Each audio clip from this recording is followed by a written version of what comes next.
webinars for research papers, sharing and dissemination, where experts can share ideas on particular themes, helping knowledge to grow through dialogue.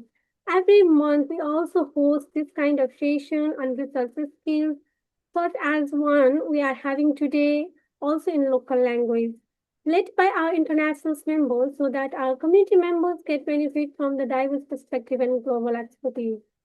Beyond training grades offers publications, strategies, support. We help researchers convert into manuscripts, into articles, and select the right journal, refine their work through the editing and proofreading. Finally, GIT also provides mentorship support. We guide researchers in their paper source from choosing the topic and structure their work through publications. Alongside of our trainings and the mentorship program, GIT also contribute to academic publishing through two journals. The first is Journal of Sustainability and Environmental Management. In short, we say JOSEM. This is quarterly peer-reviewed and open access journals. It publishes research papers, reviews, case studies, technical notes, and thought communication in different fields and environmental science and sustainable practices. Second, the Journal of Multidisciplinary Research and Advancement, in short, we say JOMRA. This is a semi-annual peer review, open access. JOMRA journal publishes contributions from a diverse range of disciplines, supporting interdisciplinary dialogue and collaboration that can derive innovation and impact. Joseph and Jumra reflect high quality academic journals. Behind great programs and journals, it is a commitment team that makes everything possible. Our Nepal based team present here today. This event would not be possible without their collective efforts, and additionally, the International Journal Board members of different chapters are vital to maintaining global dialogues, hosting seminar, conference, and webinars. It is a spirit that here today we are together for the training session. Today's session built in the great missions of connecting research, sharing knowledge, and strengthening academic practices. I'd like to notify important thing is that our great team member has shared the automatic download link of the training certificate in the chat box. Please stay with us until the end of the session. Note that only participants who provide a session review will be able to download their certificates. Please join me in extending a warm and enthusiastic welcome to Dr. Alva Kreka, mentor of this session. We are joined today by the Dr. Alva, a lecturer at FAN at Snowley University of Crossy since 2010. Her teaching spanned contemporary Albanian history, old history of the 20th century, and the history of Albanian education. Dr. Alva holds a PhD from the Tirana University Faculty of History and the Philology Albanian with research focused on Albanian-Chinese relations during the 1960s and 70s. She has published widely, both nationally and internationally, on the topic ranging from the migration and education challenges to comparative history teaching in Albania and Kosovo. Beyond her academic work, she has coordinated conferences, contributed to Iramos projects, and actively engaged in modernizing the curricula to make history more inclusive and relevant. With this rich background, we are fortunate to have her guiding today's discussion. Please join me in welcoming Dr. Alva Kreka. At the point, I would like to hand the session over to Dr. Alva Kreka. Since the session will be conducted in Albanian, the Q&A segment will also be handled by the mentor.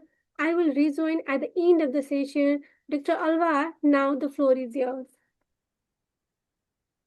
Okay, thank you. Thank you, Sanita. I think that we have some requests from the participants because they are not able to listen to us. Bekim, El Medina, they are telling that we are not audible. So if there is the same problem with the others, please let us know. But I think that everything is okay. I can hear you, Sanita. Can you hear me? Yes, I can hear you. Okay. Okay. Can others hear us? Okay. Someone is confirming that they are listening to us. Okay. Okay. So please, Bekim and okay, Bekim is saying that everything is okay for now. I can, Stanita, speak in English or in Albanian for my introduction. How can I speak? In English or in Albanian? This session is especially in the local language, so you have to take the session in Albanian language. Okay, thank you. Now the session is yours, and Q&A segment is also yours. Okay, you will see that part. I will rejoin at the last moment also. Okay, thank you very much. Thank you for the facilitation. Përshëndetje të gjithëve. Besoj se dëgjohem. Unë jam Alba Kreka, Osman, në mbiemrin e burrit. Më jepni një okay që dëgjohem. Ju lutem. Për të gjithë okay, në rregull.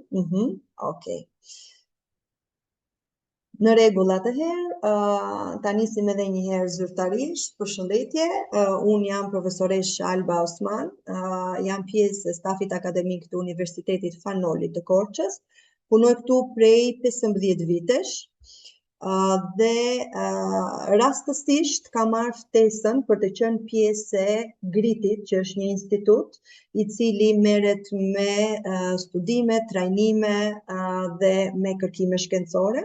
Na bëri bashkë studiues nga e gjithë bota dhe fare rastësisht nga një email që mua më ka ardhur në postën time elektronike, unë u bëra pjesë dhe sot me krenari them që jam pjesë e një komuniteti ndërkombëtar me studiues nga vende të ndryshme, me të cilët ndajmë mendime, ide, trajnime, por pa diskutim edhe punë të rëndësishme shkencore. Kështu që sot jam përzgjedhur për të bërë një webinar në gjuhën lokale, Research Paper Writing and Journal Publication, dhe ndihem e privilegjuar që jam zgjedhur unë dhe pa diskutim nuk besoj se do t'jetë e lotshme, edhe pse na kanë vënë 40 minuta në dispozicion. Mua më pëlqen zakonisht që trajnimet të mos i bëj dhe webinaret të mos i bëj thjesht duke folur dhe duke dëgjuar nëpërmjet një ekrani. Më pëlqen shumë edhe interaktiviteti, por në kushtet e zhvillimit të teknologjisë, pa diskutim që edhe virtualisht ne do ta përdorim interaktivitetin dhe uroj të kalojmë bukur bashkë. Po bëj share screenin në mënyrë që të ndjekim edhe një strukturë të organizimit të këtij webinari. Ju lutem më thoni që e shihni screenin, mund të hapni edhe mikrofonin dhe të më përgjigjeni që të mos më duket sikur jam vetëm. Përshëndetje Spiro, nuk je Spiro? Besoj. Okej. Okej. Ndërkohë po bëj dhe po pranoj dhe të tjerë pjesëmarrës që po i bashkohen webinarit. Mund të më flasë dikush që të vazhdojmë me pjesën e prezantimit?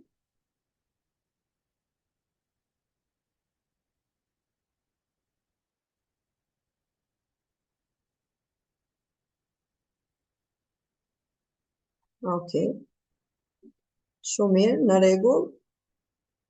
Do doja që të dëgjoja dhe zërin tuaj, por gjithsesi nuk ka problem. Atëherë sot do të bëjmë pikërisht këtë webinar.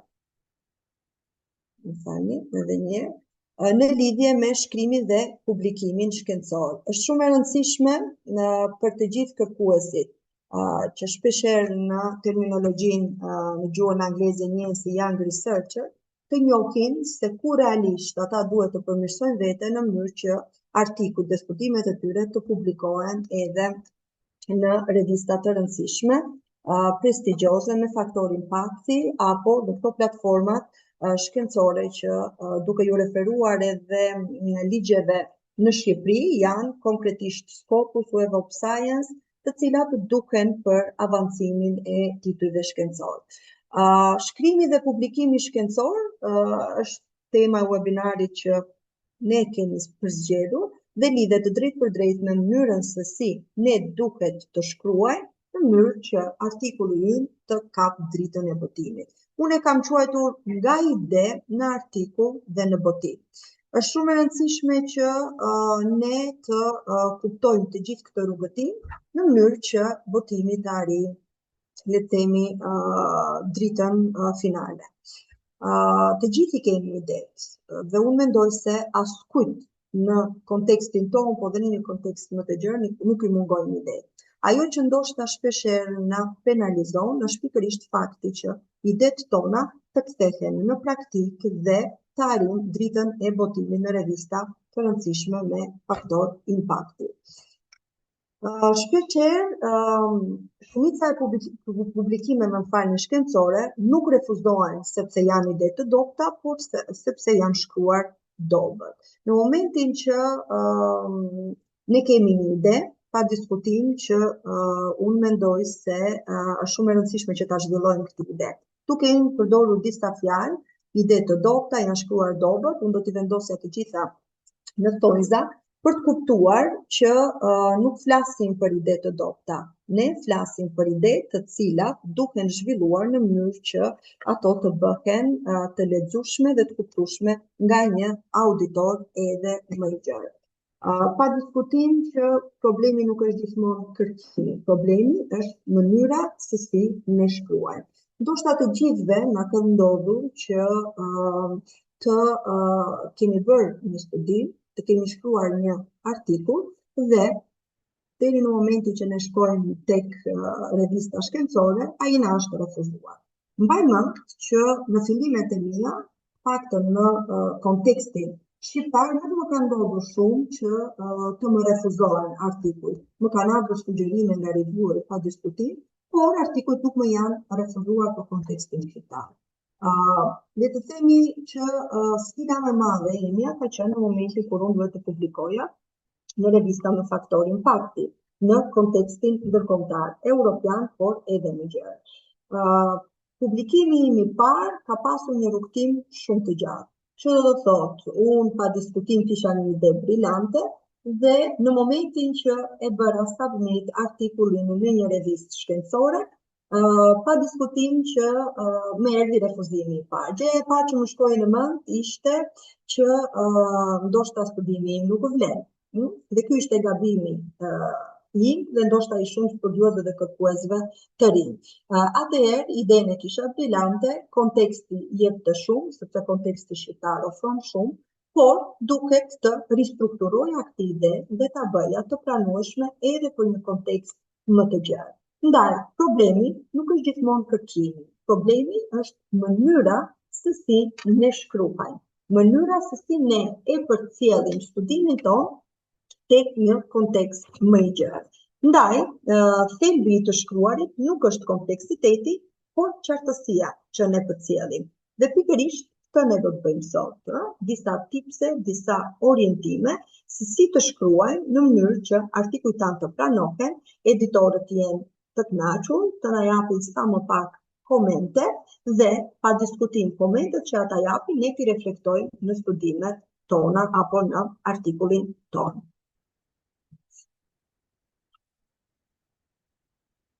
Okej. Unë nuk kam sjell një shprehje nga Einsteini, i cili është një nga mendjet më të ndritëra të shekullit të kaluar, if you can't explain it simply, you don't understand it well enough. Është shumë e rëndësishme që atë që ne kemi shkruar në rast të parë ta kuptojmë vetë, apo jo. Më ka ndodhur shpeshherë nga përvoja ime personale që të kem qenë pjesë të partneriteteve dhe bashkëpunimeve për artikuj, pse jo, për kërkime shkencore, por edhe për projekte të ndryshme. Dhe në momentin që ideja ime apo ideja në grup nuk ka rëndësi, ka qenë afascinante apo ka qenë tepekse për grupin që kishin përballë, për partnerët që kishin përballë, atëherë ishte mënyra se si ne do ta zhvillonim, do ta bënim atë praktik, ajo që do të kishte rëndësi. Dhe në momentin që ti nuk arrin dot ta shpjegosh apo ta kuptosh vetë atë ide që ti ke në mendje, është shumë e vështirë që ta shpjegosh tek të tjerët. atëherë nëse kjo vështirësi haset, atëherë pa diskutim që ka diçka të cilën duhet ta përmirësosh në gjithë procesin, qoftë të shkruarit apo qoftë të artikuluarit. Unë do të doja t'ju ftoja fillimisht në një active poll, në mënyrë që ndoshta ta bëjmë pak më interaktive pjesën e webinarit. Unë do doja të dija eksperiencën tuaj me publikimet, pa nisur ende të shpjegojmë strukturën që shpeshe rezulton si një nga strukturat më të pranueshme në platformat të ndryshme shkencore, unë do doja që të më jepni informacione në lidhje me publikimet tuaja. Tu mjafton të skanoni QR kodin dhe të klikoni eksperiencën tuaj me publikimet shkencore. Mund të jenë, flasim gjithmonë në kontekstin ndërkombëtar, revista me faktor impakti, Scopus, Web of Science, ose revista të tjera me të cilat ju keni pasur eksperiencat tuaja në publikim. Mund të shënoni, kam publikuar, kam provuar, por jam refuzuar, nuk kam provuar ende. Ju lutem, skanoni QR kodin dhe ndërkohë shohim se si lëvizin shifrat. Shumë mirë.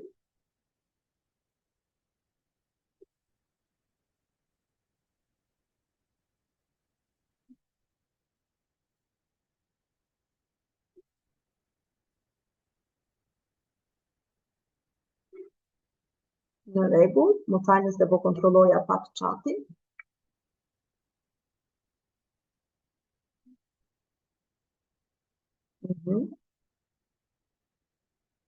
Presim edhe disa minuta, sepse vlerat po ndryshojnë.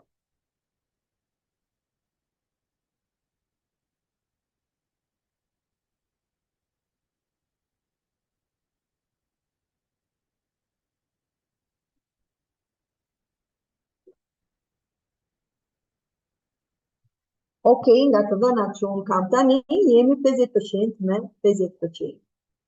Okej, na kaloi në 40%, 60%, po, presim edhe pak.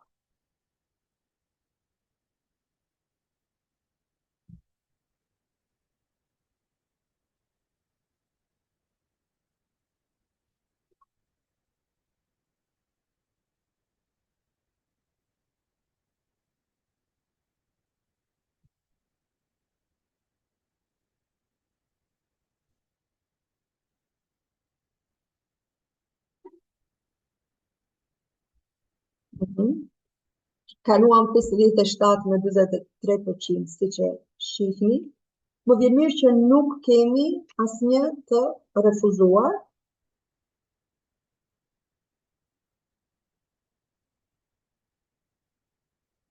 Në qoftë se unë do të votoja, kam provuar, por jam refuzuar. Jo një herë, por me 10 herë.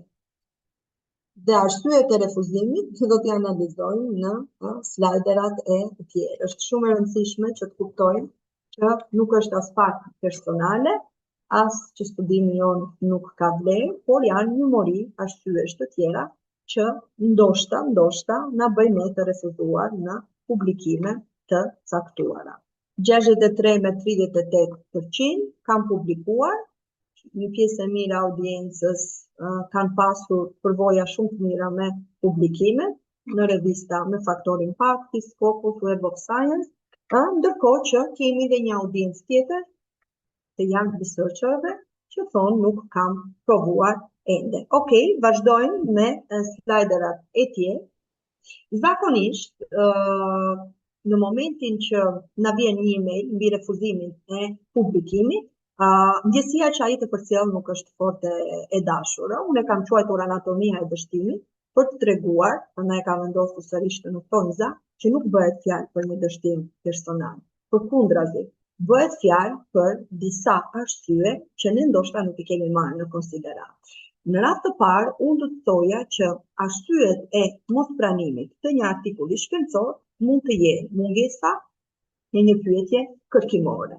Unë vi nga një traditë në universitetet shqiptare, ku në shkencat humane, të cilave unë i përkas, pa diskutim, puna më e madhe që ne bëjmë si historian është puna me dokumentat, është puna me burimet arkivore. Dhe Si e tillë, pa diskutim që burimi primar është shumë i rëndësishëm, por shpeshherë më ka ndodhur që gjatë publikimeve të mia unë kam hasur vështirësi në ngritjen e pyetjeve kërkimore. Në momentin që një artikull apo një studim nuk ka një pyetje kërkimore të qartë, atëherë, pa diskutim, e gjithë struktura që vazhdon më tutje është pak e vështirë për tu organizuar. Një arsye tjetër që unë e kam futur pjesë të anatomisë të dështimit është përshkrim dhe jo analizë. Në qoftë se ne bëjmë fjalë për një literatur review, një artikull i cili mund të jetë literatur review, atëherë pjesa më e madhe e le të themi trupit të artikullit bëhet në formën e përshkrimit apo jo. Ndërkohë që analiza e fakteve dhe dokumentave është shumë e rëndësishme për tu atashuar në gjithë këtë studim. Në qoftë se këto nuk shkojnë në proporcion me njëra tjetrën, atëherë artikulli ka shumë mundësi që të mos pranohet për publikim. Në qoftë se është thjesht dhe vetëm përshkrues, shansat e publikimit janë në zero. Në qoftë se ka një pjesë analizë, rritet shanset e publikimit, ama në momentin që artikulli nuk ka analizë, se ka një analizë të plotë, atëherë pa diskutim, revieweri do ta vlerësojë një gjë të tillë. Dhe arsyeja e tretë, por jo më pak e rëndësishme, është fakti që revista në të cilën ne publikojmë është një revistë e cila ndoshta nuk i përgjigjet fushës tonë të kërkimit. Ndaj, pikërisht në këtë moment, ne duhet të jemi pak të zgjuar dhe të kuptojmë se pse artikulli ynë nuk po pranohet për publikim. Është e rëndësishme në fakt që mund t'jap edhe një shembull personal. Shpeshherë më ka ndodhur që të kërkoj revista shkencore, të cilat kanë pasur një high index të lartë, flas për revistat të indeksuara në Scopus, dhe shpeshherë studimet më janë refuzuar.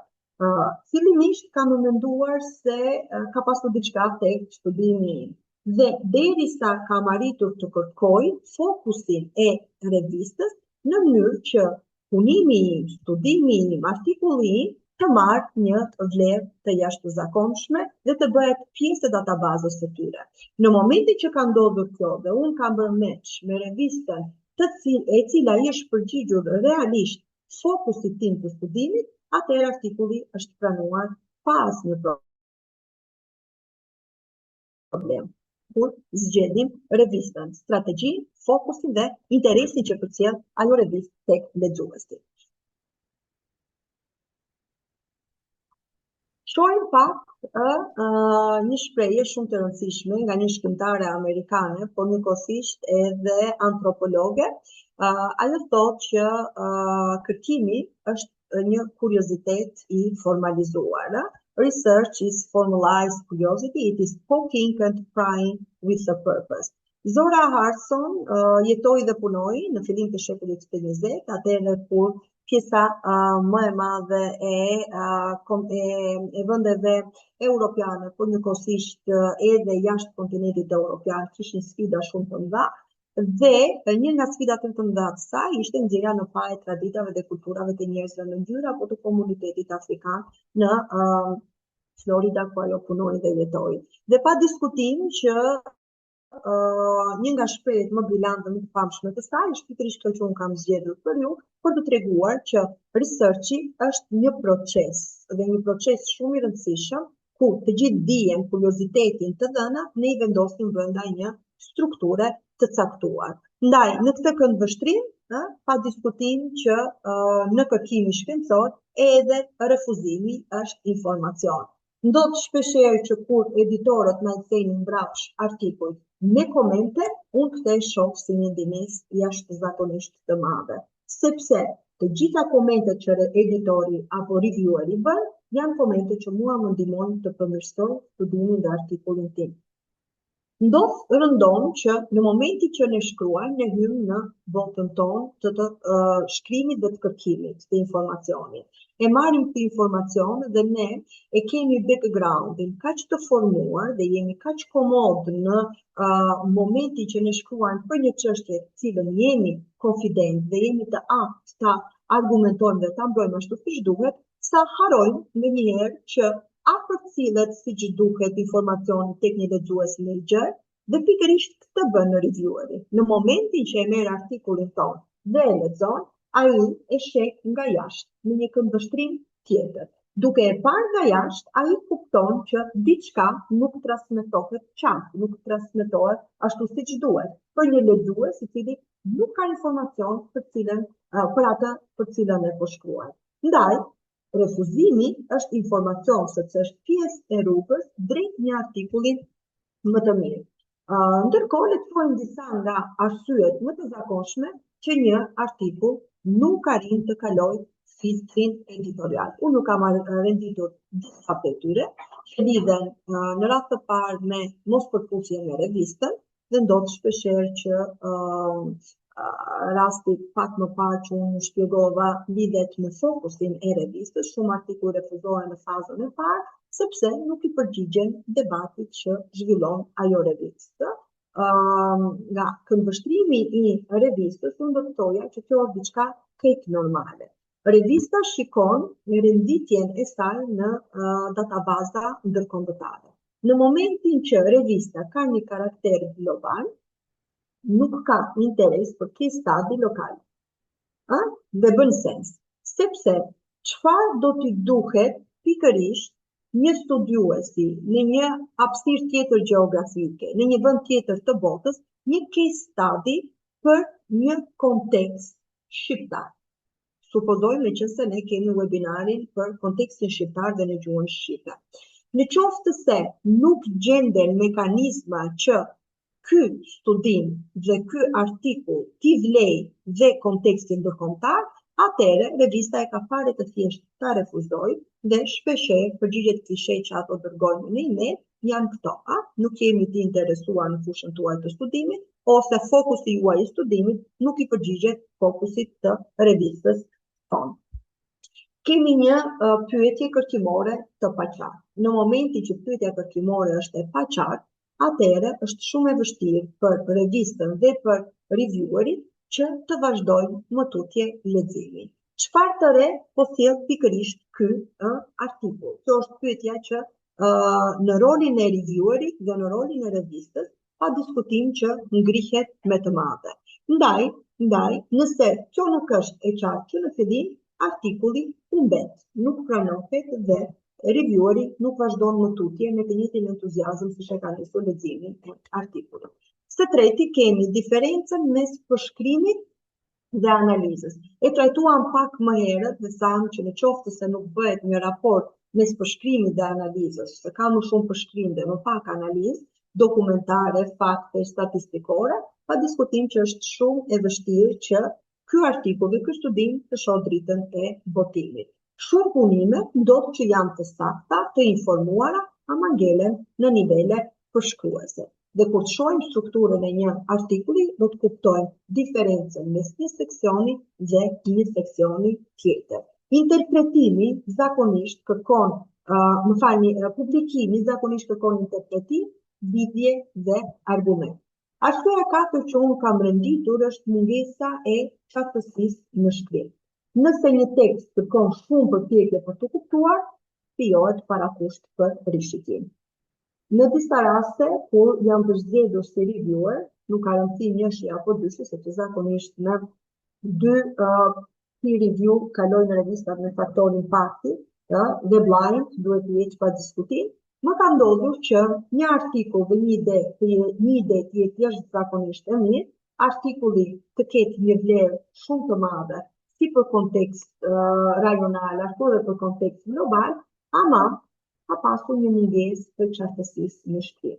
Nëse ky tekst nuk arrin të depërtojë të punë si reviewer, atëherë detyra ime është që ta kthej në rishikime dhe në komente mbrapsht, sepse revieweri përfaqëson mendimin e një komuniteti më të gjerë lexuesh, që e njeh mjaft mirë edhe fushën, por edhe impaktin që do të ketë ky studim tek një auditor i cili pa diskutim që mundet të jetë i disiplinave dhe i fushave të ndryshme. Ju kam thënë një shprehje tjetër, good writing is clear thinking made visible, për të kuptuar që është shumë e rëndësishme që jemi të qartë në gjithë ato informacion që transmetojnë, renditja argumentash dhe burimesh që ne japim. Dhe mungesa e qartësisë në shkrim shpeshherë bëhet parakusht për refuzim.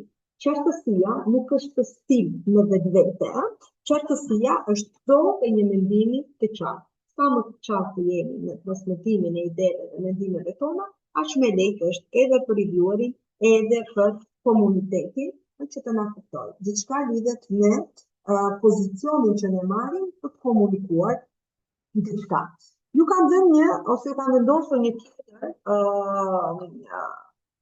link, një tjetër QR code dhe do doja që të më jepni mendimin tuaj, nëse keni qenë reviewer, po dhe nëse nuk keni qenë, për një moment, cila nga këto arsye do t'ju bënte të ndalonit leximin. Më intereson shumë të di mendimin tuaj, në momentin që ju merrni një artikull në dorë, çfarë ka rëndësi realisht për ju. Edhe nëse nuk keni qenë në rolin e reviewerit, për një moment vendoseni veten si reviewer. Dhe pa diskutim, shihni pjesën e mfalni se Oça, shohim pjesën e këndvështrimit tuaj.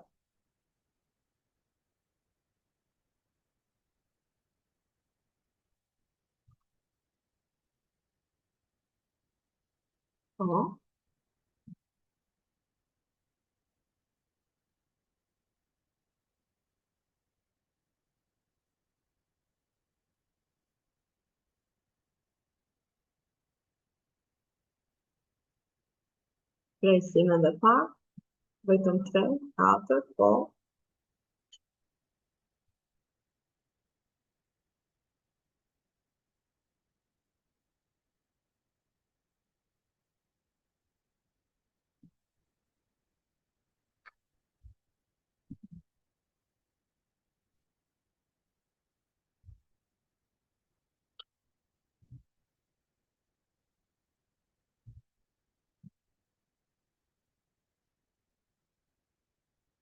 Po, vetëm 6 pjesëmarrës kemi, presim edhe pak, ndoshta kemi edhe mendime të tjera.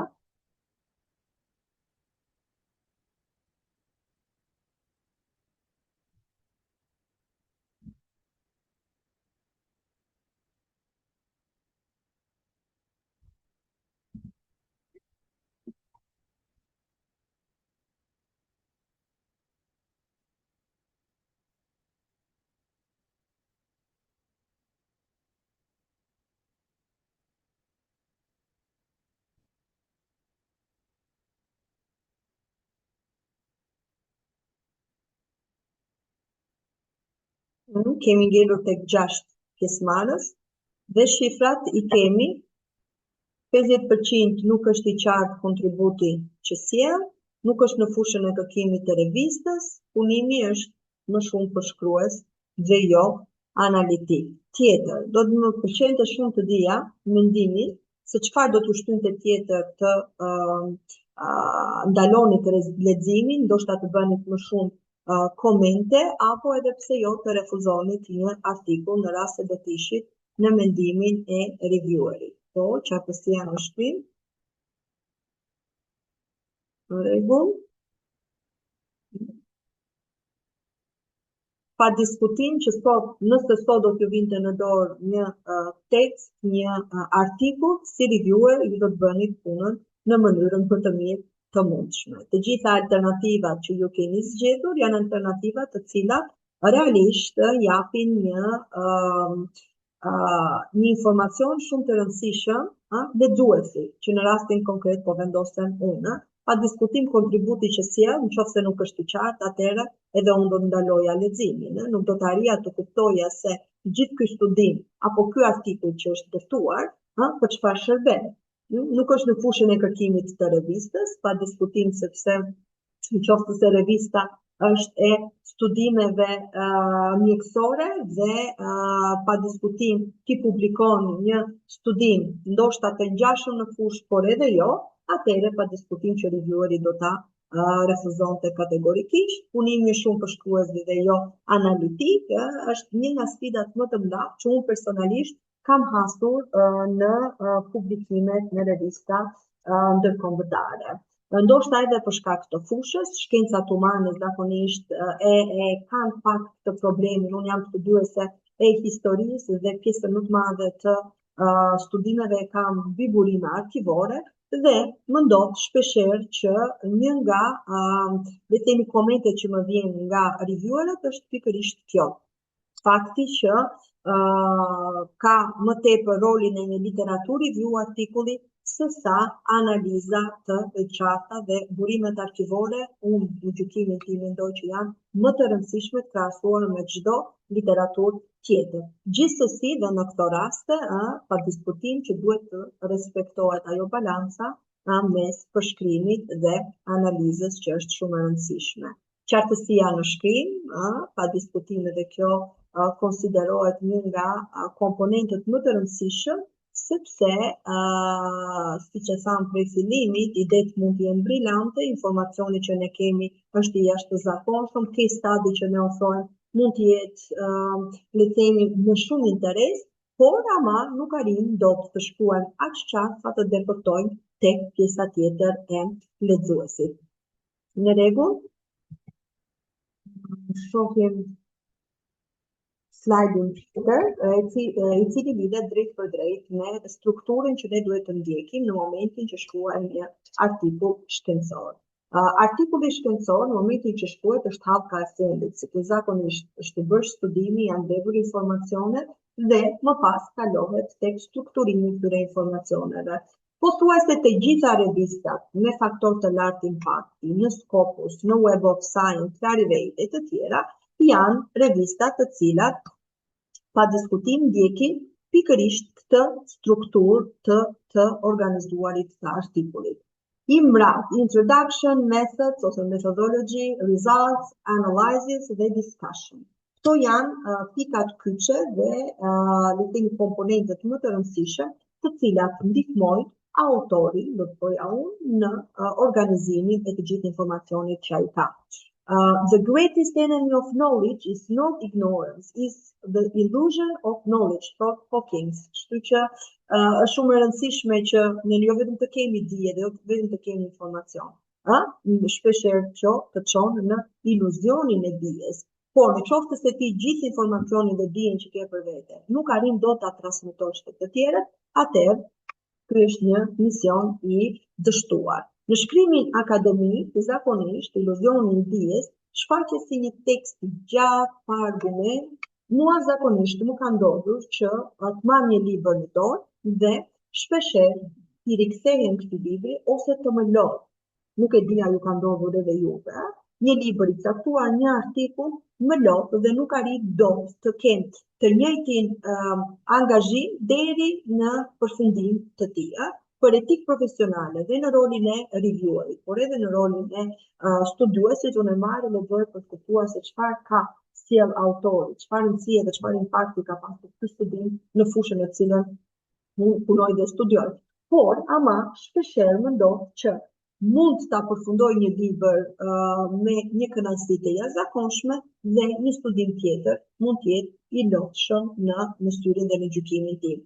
Dhe kjo është detyra jonë që shpeshherë ne ta bëjmë argumentin të dukshëm, ta transmetojmë të gjithë the illusion of knowledge në mënyrën më perfekte tek lexuesi. Çdo pjesë nga këto shkronja pra i mradit i përgjigjet një pyetje shumë konkrete. Nëse pyetjet nuk janë të qarta, atëherë artikulli nuk funksionon. Shkruaj në mënyrë që artikulli ynë të kalojë filtrin editorial. Pa diskutim që ju në pollin që unë kisha organizuar për ju, më treguat që pjesa më e madhe prej jush kanë publikuar, një pjesë mund të jenë refuzuar dhe mund të keni zbuluar edhe vetë tipse të cilat ju kanë ndihmuar që të publikojnë dhe të përmirësoni veten nga artikulli në artikull, nga studimi në studim. Gjithsesi, unë kam vendosur të sjell disa do të thoja unë hapa që duhet të ndiqni në mënyrë që artikulli juaj të ketë një garanci më të lartë publikimi. Dhe pa diskutim që Imradi është gjetur si një mekanizëm që të ndihmojë çdo lexues, por edhe revistën, çdo autor, por edhe revistën që të ketë një format të standardizuar të mënyrës së të shkruarit të artikujve. Pra nuk është thjesht një formë për të mbushur, është një logjik për të bindur një lexues kritik. Në qoftë se unë jam në rolin e një lexuesi kritik, dhe që në fillim them çfarë të rrejtë të cilën ky studim, atëherë nëpërmjet imradit dhe zbërthimit të çdo seksioni, unë arrit të hyj më në brendësi dhe arrit të kuptoj realisht impaktin dhe rolin që ka në një kusht të caktuar studimi artikulli që unë sjell. Ndaj, çdo pjesë i përgjigjet një pyetje konkrete. Konkretisht, nëse pyetjet janë të qarta, artikulli funksionon. Në të kundërt, artikulli pa diskutim do të ketë nevojë për një revision apo një lloj rishikimi të ndoshta strukturës, por edhe brendisë së tij. Po të shihni këtu, unë ju kam sjell një koncept i cili mua më pëlqen shumë në fakt dhe e përdor shpesh në kërkimet dhe në shkrimet e artikujve të mi. Keni konceptin e hinkës. Nuk e di si i thoni juve hinkës nga le themi zonat tuaja, rajonet tuaja, po ne nga Korça, se unë jam nga Korça, i themi hinkë. Në qoftë se nuk më ndiqni dot me hinkën, atëherë të thoja atë enën e rërës, që rëra fillon bie prej pjesës lartë në mënyrë shumë të ngadalshme dhe mbush pjesën poshtë. Ky është koncepti i hinkës që unë shpesh e përdor edhe në webinare trajnuese të tilla. Po të shihni këtu imazhin, ajo është një hinkë e cila në pjesën e lartë të saj ka general, që do të thotë është konteksti i përgjithshëm, dhe aty ku hinka derdhet ka konceptin specifik, që do të thotë është shumë specifik në studimet që ai sjell. Le ta marrim konceptin fizik të hinkës dhe ta analizojmë dhe ta shohim se si funksionon ai në mënyrën e hartimit dhe shkrimit të një artikulli.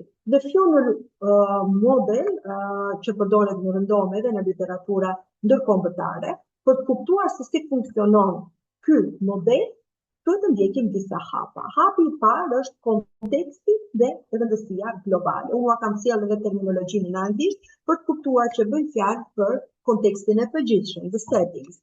Pse është ky një prioritet global? Pra në momentin që ne marrim përsipër të shkruar një artikull, pa diskutim që ne do të japim një kontekst të përgjithshëm se si funksionon X mendim, X ide, X koncept në një kontekst më të gjerë. Vendosja e temës në një kornizë të gjerë shoqërore, teorike apo praktike e bën të rivjuarit se tema ka rëndësi për te impaktit lokal. Pra, nuk është thjesht një case study, por është një studim i cili pavarësisht se përfaqëson një case study lokale, ai i atashohet një konteksti më të gjerë që është pikërisht the settings, që është konteksti i përgjithshëm. Unë kam sjell një shembull në këtë ngjyrën e verdhë, në këtë grafikun e verdhë, në lidhje me globalizimin digjital. Dhe mënyra se si mund të plotësohet ky kontekst në një le të themi rëndësi më të madhe globale është pikërisht kjo mënyrë të shkruarit. Globalizimi digital ka transformuar mënyrën se si të rinjt ndërveprojnë me trashëgiminë e tyre kulturore, duke krijuar hapësira të reja për negocimin e identitetit në platforma orale. Duke qenë se unë jam e fushës së humaniteteve, pa diskutim, unë përpoqja që të merrja shembull nga fusha ime për qenë dhe nuk ka mode, ju të gjithë mund ta merrni dhe ta kontekstualizoni këtë me fushën tuaj të studimit. Në qoftë se unë marr përsipër të bëj një studim mbi digitalizimin dhe përdorimin, po supozoj tani të rrjeteve sociale në kontekstin shqiptar, nuk do ta nis direkt në kontekstin shqiptar. Unë do të jap një pasqyrim të përgjithshëm të asaj çfarë ndodh në një kontekst global dhe më pas do të kaloj tek case study.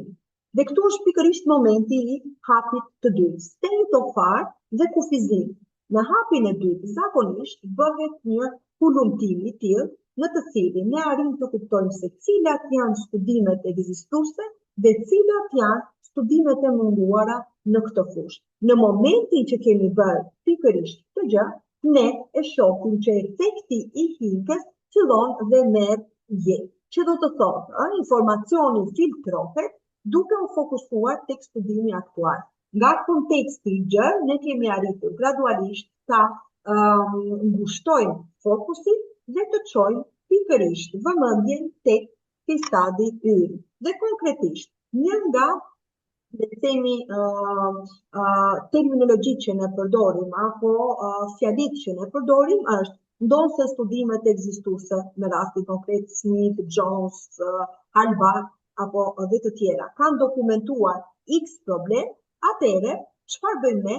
Ne themi që ka një boshllëk ulumtimesh se si këto platforma ndikojnë bla bla bla bla bla. Pastaj vazhdojmë mendimin dhe fjalinë tonë.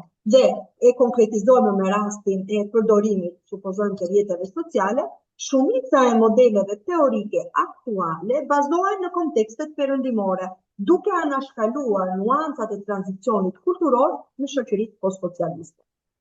Meqense Shqipëria është një vend postkomunist, atëherë ne nga një kontekst i gjerë, ku kemi identifikuar literaturën që flet për të njëjtin fenomen në një kontekst më të gjerë, tani fillojmë dhe ngushtojmë dhe arrijmë deri tek rasti konkret. Shkojmë në një nivel pak më të gjerë, që janë nuancat e tranzicionit kulturor në shoqëritë postsocialiste dhe gradualisht kalojmë tek hapi i tretë. E ky është hapi më i rëndësishëm, do të thoja unë, pjesë e introduction-it, apo asaj që ne shpeshherë e quajmë hyrje. Por kujdes, hyrja nuk duhet të jetë përshkruese. Nëse ndiqen këto hapa që unë po paraqes para jush, pa diskutim që ajo ka arritur në nivelin e një state of art. Excuse me, sorry for the interruption. Now we are running out of time as per our time and schedule. So sorry for the interruptions. We are running out of time. I want to let you know that as per our time and schedule. Okay, please let me finish my opinion till to the fourth step. So then we can go to the Q&A session. Okay? Okay, thank you. Thank you. Në hendekun e njohurive, që është knowledge gap, ne këtu bëjmë identifikimin e saktë të asaj që mungon. Mungesa e të dhënave, metodologjia e detyruar ose kontradikta teorike. Dhe konkretisht, marrim shembullin, ky artikull synoi ta analizoj këtë indeks përmes X studimi dhe ngrem pyetjen kërkimore. Këtu është momenti ku ne duhet të ngrem pyetjen kërkimore. Si e rindërtojnë identitetin e tyre kombëtar të rinj përmes përmbajtjes vizuale. Përgjigjja që ne i japim pyetjes kërkimore është pikërisht ajo përgjigje që analizohet nëpërmjet rezultateve dhe diskutimeve në fund. Hapi i katërt është synimi dhe vlera e shtuar. Çfarë impakti do të ketë kjo zgjidhje? Pas prezantimit të pyetjes kërkimore shpjegohet se si ky studim do të avancojë në një fushë të caktuar studimi. Siç e patë edhe ndërhyrjen e Sanjitës, ne nuk kemi më kohë për të shpjeguar strukturën tjetër. Nuk e kuptoj në fakt, por gjithsesi duhet të respektojmë kohën. Kisha përgatitur edhe hapa të tjera që lidheshin pikërisht me rezultatet edhe me diskutimet, ku rezultatet janë një seksion shumë i rëndësishëm, ku ne vetëm të përshkruajmë dhe të mbajmë pa anshmërinë dhe të diskutimet ne japim vlerën reale që kemi përfituar pikërisht nga të dhënat që ne kemi marrë nga studimet. Okay, Sanjita, I'm just going through the slides for the participants. So the floor is yours, so everyone can make Q&A session. Yes, I hope everyone enjoyed the session. Now we can go for the QA round. And you can, if you have any questions, you can put in the chat box or you can unmute yourself, any participants, okay? And again, and I would like to notify that there is share of download link of certification and there is access of code. You can put that access code and put the topic, and that way you can automatically generate the certificate.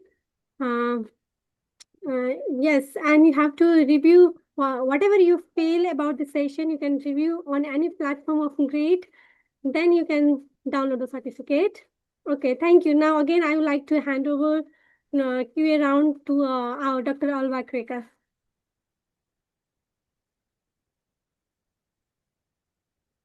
Dr. Alva? Okay. Now, again, I would like to hand over this time for QA round segment. Është koha e pyetjeve nga ana juaj, kështu që feel free të bëni çfarëdo lloj pyetjesh që ju mendoni se patjetër Ervin mund ta dërgoj leksionin, nuk e di si e kanë politikën këta të gritit, ndoshta ua dërgojnë këta sepse kanë edhe adresat tuaja të regjistrimit me të emaileve, më fal, por për mua nuk është fare problem. Një moment sa ta pyes zonën Sanita. Sanita, can you hear me?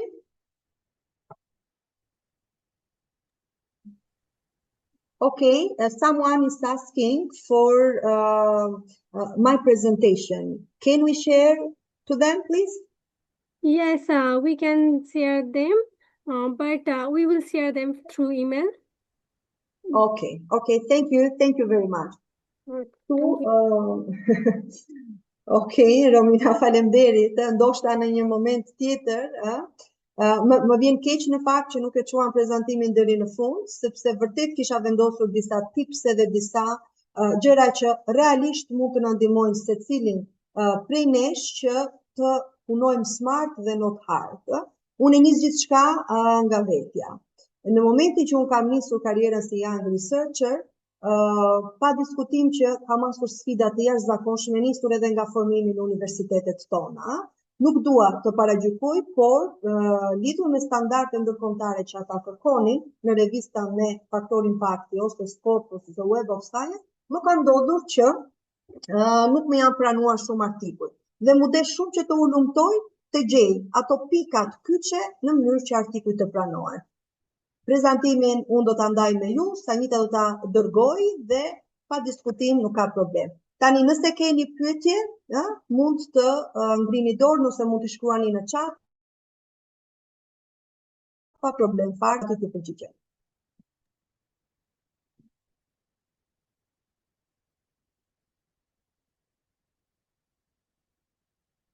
Okej, po lexoj për të gjithë ju, sa keni përvojë me qendra që shiten profesionale, lëshojnë certifikata, por janë lead magnet për të tërhequr klientë që paguajnë për artikuj të porositur që bien ndesh me integritetin akademik, etikë dhe shkencor. Nëse dikush ju premton publikim të garantuar, ky është alarm për shqetësim dhe jam shumë dakord.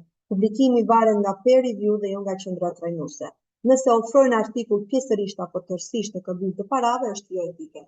Jam shumë dakord, sepse nuk e kam emrin tuaj të plot, po pa diskutim që ky është një realitet shumë i hidhur dhe ka plot të tilla të cilat ofrojnë që të shkruajnë artikujt ton shkencor dhe unë do t'ju sugjeroj të rini lart, asnjë punë nuk është aq e lehtë sa ç'paraqitet. Artikuji do të dalë nga autori, do të dalë nga studiusi, do të dalë nga young researcheri. Dhe pa diskutim që duhet të mësojt katër, sepse ndonjëherë edhe më shumë bëjnë dëm se sa marrin përfitim. S'ti ta dim që revista është Scopus apo Web of Science sepse po ka shumë mashtrime. Albano do t'rregoj një rastin tim personal.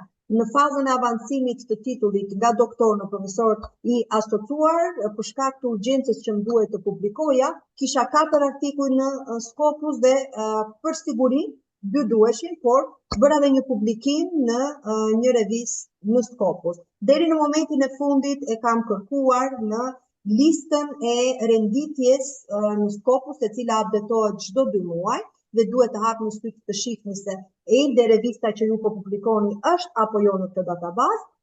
Dhe deri në momentin që unë kam dorëzuar dosjen pranë departamentit, revista ishte e renditur në Scopus.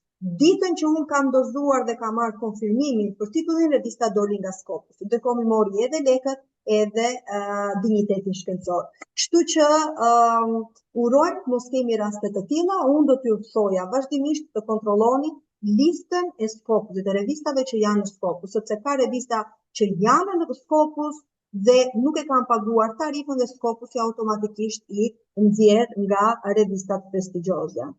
Faleminderit për informacionet, ka shumë revista që në fakt nuk pranojnë student pa një udhëheqës shkencor. Kjo e bën pak të vështirë publikimin. Ke shumë të drejtë Lidia, është e vërtet, unë kam pasur raste të tilla plot, edhe kërkesa nga studentët e mi që të jemi në bashkë autorsi, nuk jam fare dakord sepse ndodh rëndom që në një artikull me 4 kërkues apo studiues, zakonisht punën e bën njëri ose 2. Gjithsesi, unë do të thoja që në raste të tilla të nxiten bashkëpunime reale dhe shfrytëzohen le të themi databaza të tilla që të bëhet një bashkëpunim edhe në nivel ndërkombëtar në mënyrë që të kesh garanci për publikim. A bëni trajnime në lidhje me kërkimin shkencor, Fabiola. Fabiola, për momentin jam e atashuar tek Griti dhe për shkak të angazhimeve të mia nuk kam pranuar trajnime të tjera të bëj, por ndoshta në të ardhmen do të shohim. Për të ndjekur doktoraturën, sa publikime duhet të kesh? Në dijenin time duhet të kesh një publikim Scopus dhe pastaj publikime të tjera në revista me faktor impakti. Ki parasysh që në kontekstin tonë shqiptar, ligjet ndryshojnë, rregullat ndryshojnë, ne jemi në kuadër të rishikimit të ligjit të lartë për arsimin, nëse nxiton të regjistrohesh të kap ligj i vjetër. Nëse vonon do të kap ligj i ri dhe do të presësh pastaj vendimet që vinë dhe ndryshojnë komplet panoramën. Nëse ke publikime, duhet jetë autorita i parë apo autori i dytë. Romina, edhe autori i parë edhe autori i dytë kanë të njëjtën vlerë, të paktën me ligjin aktual të arsimit të lartë në Shqipëri. Në qoftë se je në proces doktorature, me rregullore të departamenteve apo fakulteteve përkatëse, ti duhet të kesh udhëheqësin tënd shkencor, pjesë të publikimit. Pra, duhet jesh ti si student doktorature dhe udhëheqësi yt shkencor. Por këtë e vendos rregullorja e çdo fakulteti apo departamenti. Edhe autori i parë dhe autori i dytë kanë të njëjtën vlerë në revista Scopus dhe Web of Science. Klodiana, kodin për gjenerimin e certifikatës do t'ua dërgojnë, besoj, të gjithë le të themi personat që merren me organizimin e webinareve të tilla. Shikoj që ka disa linqe, po keni një download certificate këtu, mund ta klikoni dhe mund të futni emrat tuaj dhe ato gjenerohen automatikisht. Okej, besoj se i ezauruam pyetjet.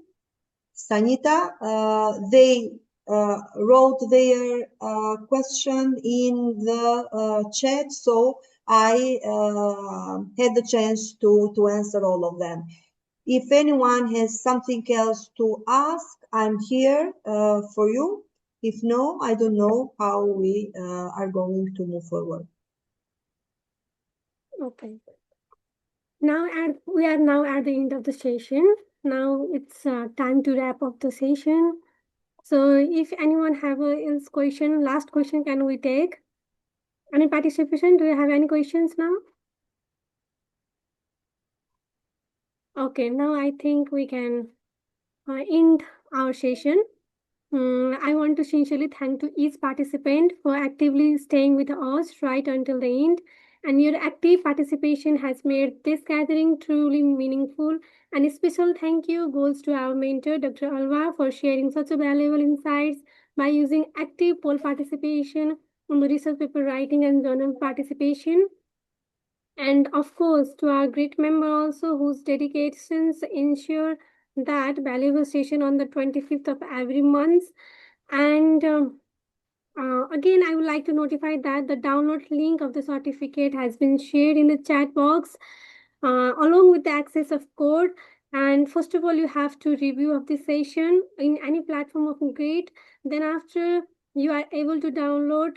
And if you can't download, or if you, in case if you are unable to download, you can send us a screenshot of your review. We can send you certificate in the upcoming days.